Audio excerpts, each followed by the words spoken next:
Jusque-là, c'est une image de l'Asie qui nous faisait sourire, celle d'ouvriers pratiquant des exercices physiques avant de prendre leur poste de travail sur les chantiers.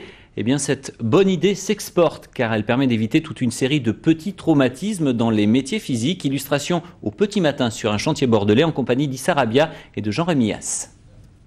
7h45, c'est l'embauche sur ce chantier près de la gare Saint-Jean.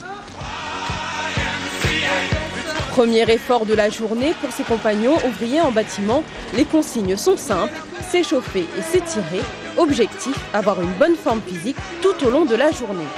Faire des assouplissements, tout ça, ça aide à être moins raide. C'est que le matin, c'est un peu difficile, les muscles sont un peu raides, tout ça, mais bon, ça va, ça nous aide à nous détendre un petit peu.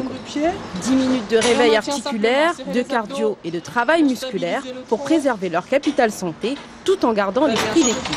Chacun fait ce qu'il peut, comme il le peut, parce qu'on a plus ou moins de la souplesse un peu tous, parce qu'il y a tous les âges. Donc il y a du jeune, il y a du vieux, il y a des personnes âgées, un peu plus âgées. Donc non, c'est pas militaire. Des tests physiques sont effectués avant et après les exercices pour évaluer les progrès de chacun. En accord avec la médecine du travail, ce programme est lancé sur 8 chantiers en France. Le but étant de limiter les risques de blessures plus ou moins graves. Il y avait un certain pourcentage, donc notamment 25% des accidents qui avaient lieu entre 8h et 10h.